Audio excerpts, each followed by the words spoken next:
program was provided by an independent producer solely responsible for its content. The opinions expressed do not necessarily represent the views of this station, its staff, board of directors, or underwriters.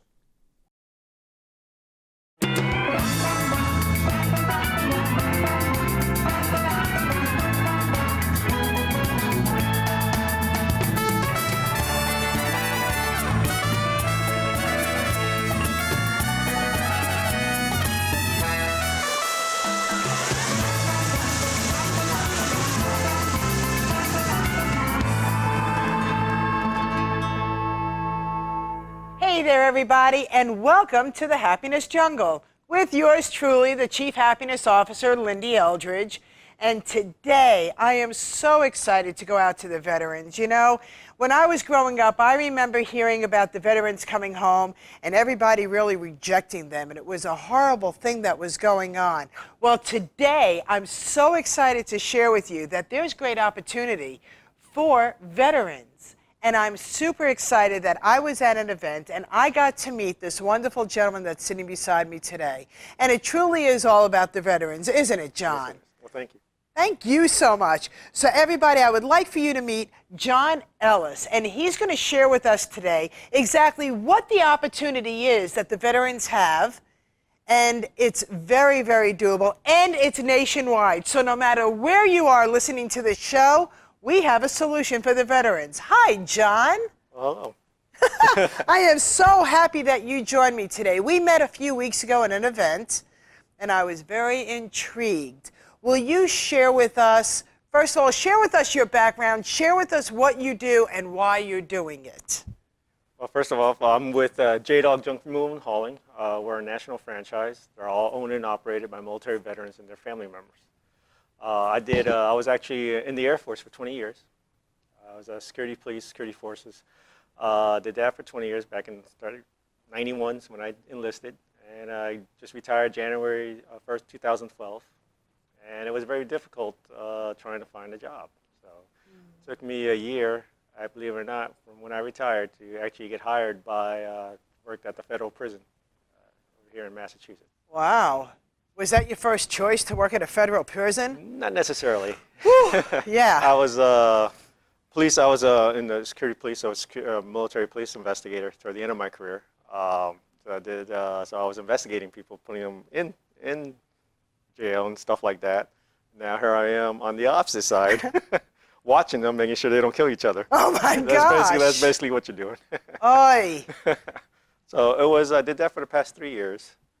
And decided, you know what, this wasn't really quite for me. You know, I went from being I'm a retired master sergeant, and I went from management level, you know, starting from the beginning again, and it's just different mentality, I guess you could say. And I just said, you know what, now I'm back to shift work again and all that. And right. I'm a single dad, so it was a little more difficult on raising my kids right now. And I was like, I need to look for something a little bit different. And I found it in J-Dog Junk. Wow. So. You're a single dad? Yes, ma'am. How old are you boys? I have actually a daughter and a son. Okay. My daughter, she's 18. She just graduated high school. So, congratulations. Thank you. And so she just started her first year in Southern New Hampshire University. Oh, so, nice. So she's a freshman. So it's a big move there for her. How's that working out for you, Dad? Not too bad. It's you know, she commutes from home, so that's why, so it helps a little bit financially in that aspect, you know. But it seems like, you know, college is a lot different, that's for sure, than regular high school and elementary. Right. So they have more time, you know how that goes. Isn't that crazy? So they don't know what to do with this extra time. It costs a lot of money. They have more time. So, but then like my son, he's a junior in high school. He goes to Merrimack High School. Oh, very nice. So there's a nice little balance for you, huh? Yeah. Keeps you on your toes, needless to say. Just a little bit. Do the kids help you out with the business? Yes, I'm very fortunate. They like to help out. So, you know, whenever, especially for this past summer. I mean, I've only been in business now for about 9 months. Okay. I actually opened up December of last year is when I actually opened up. Wow. Did my grand opening. So, this summer they've been helping me out with, you know, doing, of course, they're getting paid, so that's why. It's always good to get paid, right? So, get a lot of volunteers when they get paid. There you go. Yeah, so it's fortunate enough. I'm happy that they're willing to help out and stuff like that. Yeah. So you found J-Dog. And how hard was it for you? What made you go on this search? How did you find it? Do you go to trainings? Share with me what is the process. It's a franchise and it's nationwide, right? Correct. How did you find it? And what was the intriguing point that made you say, this is the investment that I want to do? Because it's an investment. Yes, ma'am, it is. Yeah, so I've actually, it's funny, back in 2011, when I was in the process of retiring from the military, I went to a veteran job fair. And that's the year that they first started franchising out. And at this job fair, veteran job fair in Philadelphia, Pennsylvania, this is with Jerry Flanagan. He's the CEO of J-Dog. Have you met him? Yes, ma'am, I have. Actually, Nice. I met him there, believe it or not. Really? That's when he was first franchising out. And, I looked at it, and I saw, oh, this is interesting. But back then, they wanted you to have a Humvee or a Jeep, because that's the military image. If you ever look at our vehicles, they're all camouflaged. That's J-Dog on it. Fabulous. So that's what makes You us have a different. Hummer. Yes, ma'am, we do. I love your Hummer. I took a picture of me in your Hummer.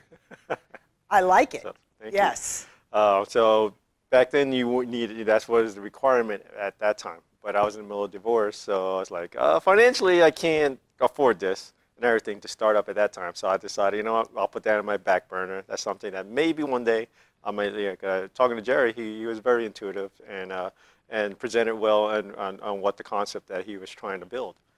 So then here I am 3 years later, when I looked them up again, and what really intrigued me about it was on their webpage, they didn't have a Humvee showing or a Jeep, they had a pickup truck. So of course They they changed 3 years later, and I looked at it like, wait a minute, did they change? I have an F-150 pickup truck, so I'm thinking, So I filled out the questionnaire and stuff, and the next day, someone from the corporate level called me up. Wow. And long story short, they didn't require it, and I went ahead, and of course now I have a Humvee. I know. They don't require it anymore. You didn't have it back then. You didn't get involved because they wanted you to have a Hummer and a Jeep. Right. Then they decided, well, that's not working out too well for us, having to have people, because that's a big financial responsibility. I know Hummers are expensive, and then what you get for the gas. Right. Yes. But their workhorse isn't in that aspect. Right. So I'm so happy to hear that they realized that one of the requirements just wasn't working for our veterans, because that's really an expensive branding, if you will. Right. So they went ahead and they said, hey, as long as you have a pickup truck. As long as you have, a vehicle that could tow a trailer. That's all that was required. A vehicle that could tow a trailer. Yes. So it don't have to be. It could be. There's guys out there with what do they call those big trucks? Toyota makes them. It looks like a military vehicle almost. Oh my gosh. I can't think of it right now. Yeah, there's a lot of vehicles out there. I don't know. So I looked at the Road Ranger or something, or okay. But it's one of the franchisees has it. I forgot what it's called. But yeah, as long as you have a vehicle that could tow a trailer, that's all that's required. And of course, I had an F-150. I was like, you know what? I'm gonna go ahead and of course, then I was looking at financing. I got my credit was back on track and everything. Right. And everything. I was able to get my finances in order after my divorce and everything. Okay. And I was like, you know what? Let me see if I could qualify for a loan. And You got a Hummer. hold and behold, I got financed, and I decided I'm gonna get me a Humvee. You know what I love about it? Is that it's also wrapped. Yes, ma'am. Yeah, that's what. Is that a requirement, or did you do that? That's a requirement. I was going to say, because when I looked at all the background in regards to this business, I've noticed that everybody has their vehicle wrapped. Correct. But it's great because it's a tax write-off. And It's all part of the correct. business Yes. expense. Yeah, all you do is pay the franchise fee, and then of course, as long as it's on you to get the the financing, of course. Whatever vehicle you're going to use, as long as they're able to tow your vehicle, and then the requirement is, of course, the camouflage wrap, because that's what makes us stand out. Right. So when you It does too, doesn't it? The bulldog. You know that who's coming to your place, residence, or we do both residential and commercial. So Yeah. so that we're legitimate in reference to who's coming there. And you know How that are you received when you show up? Very welcoming. Of course, people understand. They always people are grateful for that we provided served our country and all that. So that what makes us people are sort of want to help a veteran. So that's one thing Right. and it's very it's humbling and when you see that support. Yeah. You really don't back during the Vietnam time frame and all that. People were kind of shy or not really forthcoming for that era. Right. Our generation. At least now, this generation, they not everyone in America support what the military is doing, but they know that they're doing it because the commander in chief, the president says that we have to go there. But at least we know that when we come back, they understand that we were out there under orders for stuff, and they may not agree with it, but they do at least still support the military. Right. And that's what's great about it. I love that. And I don't see why we're not supporting the military. The military is going out there on a voluntary basis because there's no longer a draft. Right. I remember when there was a draft, and I remember the parents trying to hide their kids. Right, yeah. I remember all too well. And then when you came back, it was just a nightmare for the veterans. Right. And it was very, very sad. And today, you get to be in business for yourself. If there's a will, there is a way. Yep, there is. I mean, it's just one of those where, it's different. I mean, I've never owned a business before, so there's this. Right. This is new and Isn't scary. that interesting? So it was a big leap. Yeah. That's for sure. Yeah. But I'm very happy with the choice that I've made. I mean, it's don't get me wrong, it's a learning curve. Sure. In reference to that aspect. But I've only been in business for 9 months, and I've already won through the Merrimack Chamber of Commerce. I was selected for a Small Business of the Year award. So, so I'm very grateful and humbling into that aspect, which means I know that what I'm doing, it's putting a positive light for the people that are understanding what I'm trying to do, Right. and how I'm running my business. So. Well, I have to tell you that my show is all about interaction. And I love the fact that after my show is done, that people get to interact with some kind of a message that they took from my show. I know that there's people out there that are watching us because this show is syndicated now, and it's going to be able to be syndicated all over the world if need be.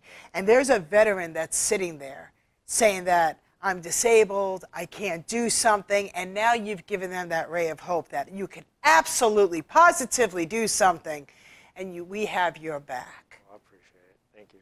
So thank you. It was very important that I have you on my show. I want people to know that there is opportunity out there no matter what. And what makes us really unique into that aspect also is we employ veterans too. So like I've used veterans from the transition home in Liberty House in Manchester. Oh, wow. So I use some of those guys where I need some helpers and stuff. We're big in trying to hire, of course, we want to hire other veterans and stuff. Right. And stuff. So they don't have to own the business. If they Right. can't afford to own the business or they don't see Right. themselves as a business owner, they shouldn't really shun the idea of working with, right? Correct. How can they contact you, John, if they want more information about whether it's being employed or being a franchisee? How can they find out more information about that? Well, we have our national website. It's www.jdog.com, jdog.com. You can also contact me through my business cell, which is area code 603-377-6534. And there, of course, we have our national call center, which is 844-GET-JDOG. So those are different ways of getting a hold of. And with the national website, or you just fill out the questionnaire, or you put in your zip code, and actually will direct you to the local franchisee that's servicing that area. Oh, wow. So we may not service everywhere in the United States, but you'll see where you actually see the locations page to see how many franchises we have. Right. And where they're located. Oh, wow. And there might be an area where if someone is interested in opening up a franchise location, that they could look up in their state and see, if there's one there or not. Wow. So, and you're very helpful and you're willing to share the information. Yes, of course. I like that because there's a lot of business owners that That's right, yeah. will not. And that's what I like about our franchise is we're big into, we're like a brotherhood. We're more of, our ethos, as we call it, is more of our brotherhood is we like to help each other. So our corporate level is out of Pennsylvania, Berwyn, Pennsylvania. but there's a lot of course, franchises right there, and they're bumping into each other because they have territory. Sure. But they're big into, but we do help each other, meaning that, say, if someone were to open up one near me from my location area, and they're next to me, and we have, if someone calls it that I know is in his territory, I'll give them a courtesy and say, hey, so-and-so called me, did you, I directed them to you, or her, whoever it wants to be. So we're not in competing, like we're there to help each other. And we have other franchises like in Texas and Louisiana area where they've done a joint cleanup. So they need some help. They'll contact a local franchise that may be nearby and say, hey, I got a big cleanup. Would you be willing to come out and help me out? Bring your truck and trailer and let's get this job done. So our philosophy is we try to help each other. That's the bottom line. You want that. A lot of us miss the camaraderie and stuff that we're used to in the military, and it was very hard to see that on the civilian side. In the business world, especially in the business world, it's almost dog eat dog world almost. So it can't. So it's I don't. So it's very. So we try to make sure that we want to build a business that's we're here to help each other and stuff to that aspect. What's your ideal client, customer? We try to target mostly. We have a lot of the, especially now I don't want to say hoarders, but the elderly generation and stuff. Where people are trying to downsize. The philosophy now is, if we notice, is a lot of people are trying to downsize and declutter their homes. So because they're trying to downsize, we noticed that everyone, the older generation, they didn't want to get rid of the stuff. They wanted to, they try to accumulate, and then they'll put in boxes and put it in the basement or in a storage facility. Believe it or not, in a storage, and they're paying monthly for the storage fee. But the last time they ever looked in these boxes might have been 10 years ago. My gosh. So we're trying to find those individuals that that haven't. We try to say, look, if you haven't looked at this stuff or wore these clothes for the past couple of years, then it's out of sight, out of mind, which means you really don't need it. Right. But we try to donate. One thing that we're big into, we try to recycle, repurpose, refurbish, and donate a lot of the stuff. So I've been fortunate enough to where I've been able to pretty much almost 90% of the stuff is donatable. So I've been able to, I use a lot of different agencies out there like Goodwill, Salvation Army. I use the Liberty House to donate some stuff to Outfitters. In Manchester, because they're big into, there's a transition home for families. So the stuff they use goes back into helping those families that are trying to transition from being homeless and everything else. So we look for those areas. I also use the Habitat for Humanity Restore. So there's stuff that, like the saying goes, one man's junk is another man's treasure. Oh yeah. Well, it's true, because you may no longer won't need it, but if it still works, if it still serves a purpose, as long as it's not too badly damaged, someone else could probably use it who's less fortunate, that grateful to have it, that's free, or to that effect. So that is so true. Bonded and insured? Yes. Yep. We are licensed and insured. Yep. So if I was a hoarder and I had a storage, and I've had it for 10 years, just like you just described, do I necessarily have to go in with you and look through the stuff? Do you cherry pick? If you saw something that you go, oh, wait a second, this has value, do you put it aside and say to the owner, there are a few things that I think that maybe you want to look at before we take it away? Yes. Do you do that? Yes, how does that work? What we do is I've done it. I've gone to I've done storage facilities. I've also done of course people's homes where they just have a lot of stuff in the basement. They may come and hire us for they want to junk. They just want to hold out. Right. So there's a lot of sentimental value. We treat it like, as if it was our own stuff. So we do look in it real quick to look to see. I've gone so where there was like pictures and stuff. Right. And I say, are you sure you want to, I'll show it to the customer and make them make the final decision to make sure. Because a lot of times they may not have seen this stuff for X amount of years. Exactly. And they may not remember what's everything. All they know is they need to clear out this basement because they want to sell the house. Right. So we do go through it. And then what we do is we do separate in a way to if I know that it's going to be donated, I could be able to donate this. I'll try to put it in segregate it enough to where we don't it's not like I'm not going to be in your front of you and say, oh, I'm going to donate that. Oh, I'm taking. Right. 'Cause that's to me is disrespectful. But if I know that in my mind, okay, let's try to keep the things a little bit separate, so it makes it easier when I get home in my or place of business where I work at my home. So we kind of able to take the stuff that's donated off the trailer, then the rest of the stuff that we know that's going to have to go to the transfer station, that's junk, that we know that can't be, then we leave that on, and then we go empty that trailer out. Then the stuff that's going to be donatable, that could be then we load it back up on the trailer, and then I do what's called a round robin, and actually drive around, because every place you go where you donate, not everyone will, depending on who's working, does not take everything. I've gone to where I had a big, huge U-Haul. I had one job where it was, I had to rent a U-Haul of stuff, and I was like, this is big, there's a lot of donations here. And I went to one place, and we started offloading, and they're like, we can't take anymore. So we're like, cause their loading dock or whatever, their area is already full with stuff. And so we were like, okay, no problem, so we load up, and then we went to our next location until we go through, I go to like 6, 7 places throughout between Manchester all the way down to Tingsboro, Mass. Oh my goodness. Of places that I go around, seeing where I could, donate a lot of this stuff that other people could use. So that's one thing I do. That's part of why, people, I may come to a home and some people may look, you're only here for 15 minutes, but you can see, I actually, behind the scenes, there's a lot of things I have to include, to do, because I don't want to just take it to, the landfill and just junk it. Don't get me wrong, there's some stuff that some customers say, this is donatable, but you already know that no one's going to accept it. And, sure. But you politely say, yeah, no problem, well, again, people have sentimental value. They're attached to something, some things that might. So you're not, in front of the customer, we're not going to be like, oh, I know this is not going to be donated. Okay, no problem. We'll try to do the best we can. Oh, you're soft-hearted. So that's what we try to do. Because in their mind, they're happy that their stuff is going to be used by someone else. That's right. So you're kind. Yes, ma'am. Yeah, well, of course you're kind. But I appreciate it. Yeah. That's very powerful, because you're absolutely right. I remember when I was downsizing, and it was hard. It's very, very hard to decide what gets donated, what gets thrown away. The process of elimination can be very stressful, and you seem to have, and I guess, do they train you on that, on how to be more softer, more caring, more compassionate?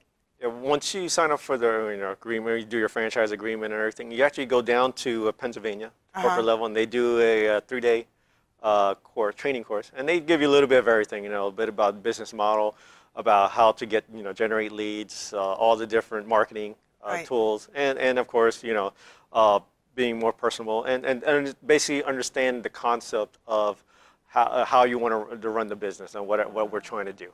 But of course, it's on the person itself too. So don't get me wrong. Something that has to be the person that's wanting to. Cause this business is not for everyone. Don't get me wrong. Right. And that's part of the interview process. Cause you pretty much you go down when you thinking about it, and they talk to you over the phone to see if you kind of are a good fit or not. And then after that, then they actually say, okay, we want you to come down and meet us, and that's the best part of it, which really impressed me was, after I did my phone interview, I guess you could say. And there's like, oh yeah, well, we would like you to come down. That way we could kind of see you in person and it's like you're being re-enlisted again. So it's kind of like that. But then what was great was when I was able to take time, on one of my days off from the prison. I went down to Pennsylvania, and what was nice is they already did the research for your area of where you look. So they did we call it a op order, but basically they did a full intel background of your location, who your competitors were. Wow. They said this is what your likelihood of what your profit should be, and everything. They already did the research before you can. So they do a PowerPoint presentation on your what we call a file. So they've done this research, they've done the marketing analysis, obviously, which is fantastic. You've been in business now for 9 months. 9 months. How true is their market analysis? It's close. I've been for a first year, everyone says you really don't make any money for the first year. True. You're supposed to be, and I'm on the plus side a little bit, and Nice. and it's like it's more of I mean it's like people I feel like I'm behind. I compare to the group that I went to training with. it's just me. It's more of I want to, see how they're doing and wondering, am I catching up to, they're already ahead of me in reference to that aspect. But as a business owner, I've talked to, other business owners and everything, and like, no, you're doing good.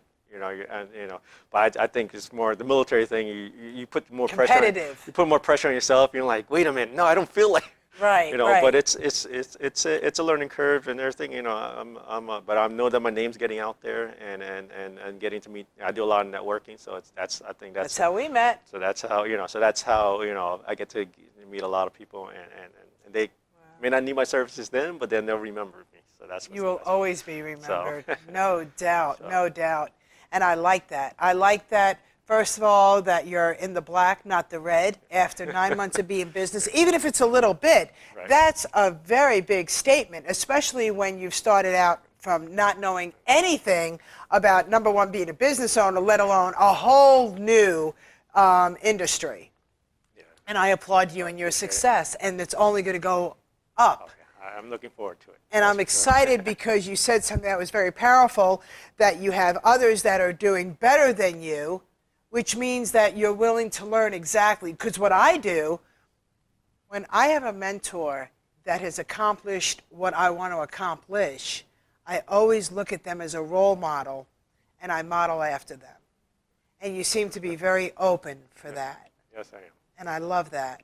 And you're open to change, and you're opening to having just a better tomorrow.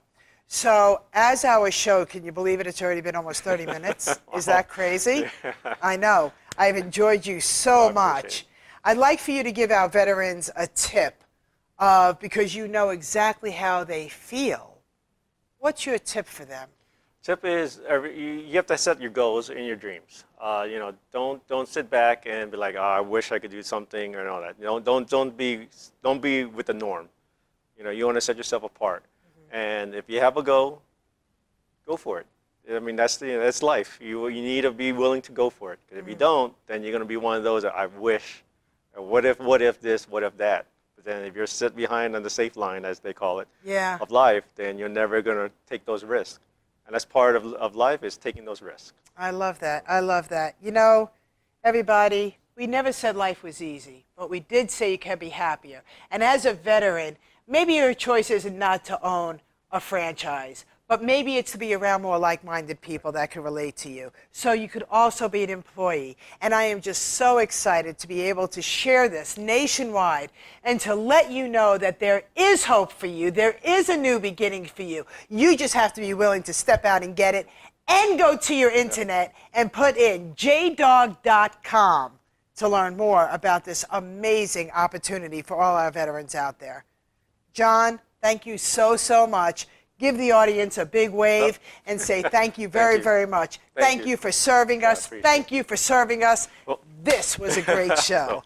I appreciate you so much. Well, I appreciate it. Thank you.